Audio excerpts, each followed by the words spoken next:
শিক্ষার্থী বন্ধুরা, এই যে আজকে তোমাদের সাজেশনটি নিয়ে এসেছি, অত্যন্ত গুরুত্বপূর্ণ সাজেশন। তাই তোমরা ভিডিওটি স্কিপ না করে পুরো ভিডিওটি দেখো। আর যারা সময়ের কারণে পড়াশোনা করতে পারেনি তাদের উদ্দেশ্যে বলছি আমি, তোমরা স্টার ওয়াইজ পড়ে নিও, কারণ যত বেশি স্টার তত বেশি গুরুত্বপূর্ণ। আর তোমাদের এই যে ভূগোল পরীক্ষা হতে চলেছে, এই যে প্রথম ইউনিটে তোমাদের 40 মার্কের লিখিত পরীক্ষা হয় এবং সময় থাকে 1.5 ঘন্টা। আর প্রথম পরীক্ষায় তোমাদের প্রথম অধ্যায় এবং পঞ্চম অধ্যায় থেকে প্রশ্ন হয় 1 মার্ক, 2 মার্ক, 3 মার্ক এবং 5 মার্কের।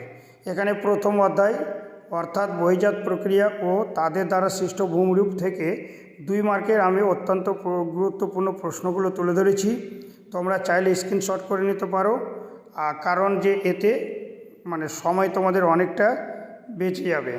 তাই তোমরা চাইলে স্ক্রিনশট করে নাও, বারবার তোমাদের ভিডিওটি দেখার প্রয়োজন হবে না। আর যদি ভালো লেগে থাকে আর তোমরা আমার চ্যানেলে নতুন হয়ে থাকো, তাহলে অবশ্যই সাবস্ক্রাইব করে পাশে থাকা বেল আইকনটিকে প্রেস করে নোটিফিকেশন অল করে দাও, যাতে এরপরে ভিডিওগুলো পেতে তোমাদের সুবিধা হয়। আর কমেন্টে অবশ্যই আমাকে জানিও এরপরে তোমাদের সাজেশনের প্রয়োজন। আর একটা কথা বলে রাখি, এর আগে আমি অলরেডি হিস্ট্রি দিয়ে রেখেছি। আর এরপরে তোমাদের কী বিষয় চাই অবশ্যই আমাকে জানিও। আমি এরপরে বাংলা এবং ইংলিশ অবশ্যই খুব তাড়াতাড়ি আমি তোমাদের সাজেশন দেব। দেখে নাও, বহিজাত প্রক্রিয়া ও তাদের দ্বারা সৃষ্ট ভূমিরূপ থেকে 2 মার্কের প্রশ্ন। আর একটা কথা বলি, এই যে আমি তোমাদের ইউনিট 1-এর সাজেশন তৈরি করেছি, এটা শুধু ইউনিট 1 নয়, এটা তোমাদের টেস্ট এবং ফাইনাল 2027-এর জন্য কিন্তু অত্যাধিক গুরুত্বপূর্ণ। তাই তোমরা চাইলে খুব ভালো করে এই প্রশ্নগুলো করে নিতে পারো। 2 মার্কে দেখে নাও, পুঞ্জিত ক্ষয়, ক্ষয়ী ভবন, হিমশৈল, ঝুলন্ত উপত্যকা, ফিয়ড, মরুদ্যান, মরুকরণ, লোয়েস, এগুলোতে দেখে নাও স্টার দেওয়ানো আছে। এবং তার সাথে সাথে এগুলো একটু দেখে যেও, হিমদ্রোণী, হিমরেখা, বাঘসুডো, নুনাক্টস, ক্রেভাস, হামাদা, ওয়াদি, প্লায়া, পেডিমেন্ট, ধারণ অববাহিকা, নদী অববাহিকা, গিরিখাত ক্যানিয়ন, নদীগ্রাস, ইলসেলবার্জ, জলবিভাজিকা, অপসারণ গর্ত, পাদদেশীয় হিমবাহ, ষষ্ঠঘাতের সূত্র কী, কিউসেক ও কিউমেক কী, আরোহণ, অবরোহণ, পর্যায়ন, অগ্নিভবন। এই কটা প্রশ্ন করলেই তোমরা কিন্তু 100% কমন পেয়ে যাবে। তোমরা চাইলে স্ক্রিনশট করে নাও, কারণ তোমাদের স্কুল স্যার যেগুলো সাজেশন দেন না কেন, আশা করি ওয়েস্ট বেঙ্গলের যে কোনো স্কুল থেকে এই প্রশ্নগুলোর বাইরে আসবে না। 3 মার্কের প্রশ্ন এই অধ্যায় থেকে দেখে নাও। 1 নম্বর, আবহবিকার ও ক্ষয়ভবনের পার্থক্য লেখো। নদী ও বায়ু কী কী প্রক্রিয়ায় ক্ষয়কার্য ও বহন করে, প্রচুর ইম্পর্টেন্ট। 3 দাগের প্রশ্ন, সব নদীর বদ্বীপ গড়ে ওঠে না কেন। 4 দাগের প্রশ্ন, জলপ্রপাত উৎসের দিকে সরে যায় কেন। 5 দাগের প্রশ্ন, ঝুলন্ত উপত্যকায় জলপ্রপাত দেখা যায় কেন। 6 দাগের প্রশ্ন, মরু অঞ্চলে বায়ুর কার্য অধিক হয় কেন। 7 দাগের প্রশ্ন, মহাদেশের হিমবাহ উপত্যকা হিমবাহের পার্থক্য কী। 8 দাগের প্রশ্ন, পৃথিবীব্যাপী জলবায়ু পরিবর্তনের ফলাফলগুলি আলোচনা করো। 9 দাগের প্রশ্ন, সুন্দরবনের উপর বিশ্ব জলবায়ু পরিবর্তনের প্রভাব কতখানি। এই কটা প্রশ্ন করলেই কিন্তু তোমরা 100% কমন পেয়ে যাবে। আর তোমরা চাইলে স্ক্রিনশট নিয়ে নিতে পারো। এবং এই অধ্যায় থেকে 5 মার্কের প্রশ্ন, এই কটা প্রশ্ন করলে কিন্তু তোমরা 100% কমন পেয়ে যাবে। 1 নম্বর, নদীর অথবা বায়ুর ক্ষয় কার্য অথবা হিমবায়ুর ক্ষয়কার্যের ফলে গঠিত 3টি ভূমিরূপ সম্পর্কে আলোচনা করো।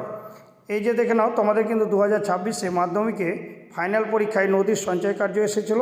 তাই তোমাদের এইবার অর্থাৎ ইউনিট 1 টেস্ট এবং ফাইনালের জন্য অত্যন্ত গুরুত্বপূর্ণ। 1 দাগের প্রশ্নটি করলেই তোমরা কিন্তু 100% কমন পেয়ে যাবে। তার সাথে সাথে 2 দাগের প্রশ্নটি দেখে যাও, নদী ও বায়ুর মিলিত কার্যের ফলে গঠিত ভূমিরূপগুলি আলোচনা করো।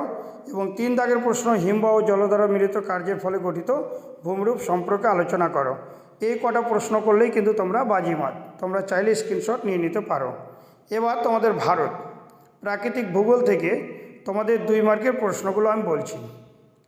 ডেকান ট্রাপ কী, তরাই, মৌসুমি বিস্ফোরণ কী, দুন কী, এগুলোতে আমি স্টার দিয়ে রেখেছি। এবং তার সাথে সাথে ভাঙ্গর কাকে বলে, ভাবর বলতে কী বুঝো, সংজ্ঞা লেখো। পকেয়াল, কৃষি, বনসৃজন, কচ্ছের রণ, তাল, দিয়ারা, মরুস্থলী, ভাবর, মালনাথ ও ময়দান। তার সাথে সাথে 4 দাগের প্রশ্ন, রেগুন কী, জল সংরক্ষণ বলতে কী বুঝো, আধি কী।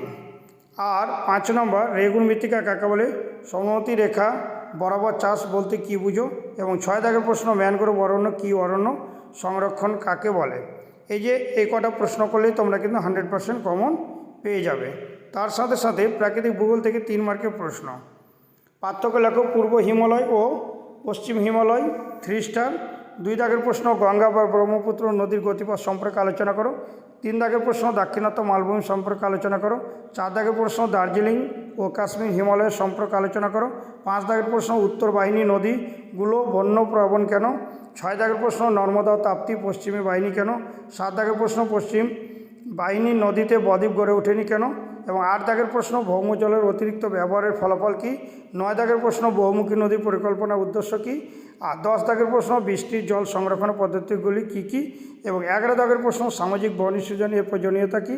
এবং 12 দাগের প্রশ্ন ভারতের মৃত্তিকা সংরক্ষণের 3টি বৈশিষ্ট্য লেখো। এই কটা প্রশ্ন দিয়েছি।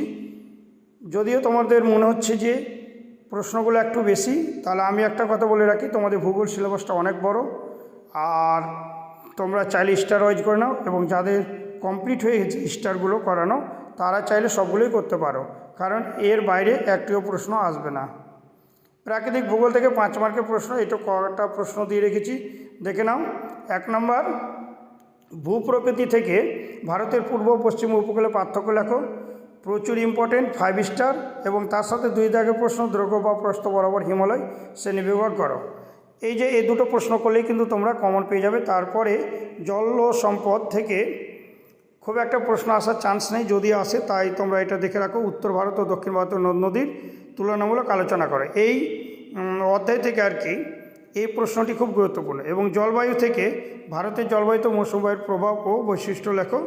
2 দাগের প্রশ্ন ভারতের জলবায়ুর বৈশিষ্ট্য আলোচনা করো। কারণ জল সম্পদ এবং জলবায়ু, এই যে জল সম্পদ এবং জলবায়ু থেকে তোমাদের অত প্রশ্ন আসার সম্ভাবনা নেই, তবুও যেহেতু ইউনিট 1 তাই তোমরা এই প্রশ্ন অর্থাৎ এই দুটো অধ্যায়কে তোমরা দেখে যেতে পারো।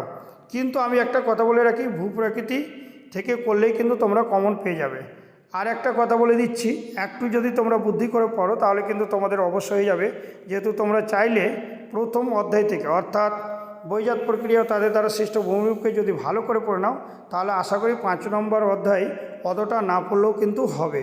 কিন্তু আমি বলে রাখবো তোমরা অবশ্যই পড়ে রাখো, কারণ যেটা তোমাদের খুব বেশি ভালো হবে অর্থাৎ ইজি মনে হবে সেই প্রশ্নটির তোমরা অ্যান্সার করবে। তাই তোমরা চাইলে আরও একবার স্ক্রিনশট নিয়ে নিতে পারো।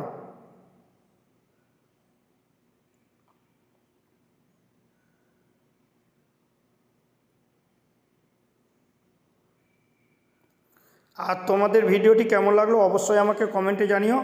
আর ভালো থেকো, বেস্ট অফ লাক।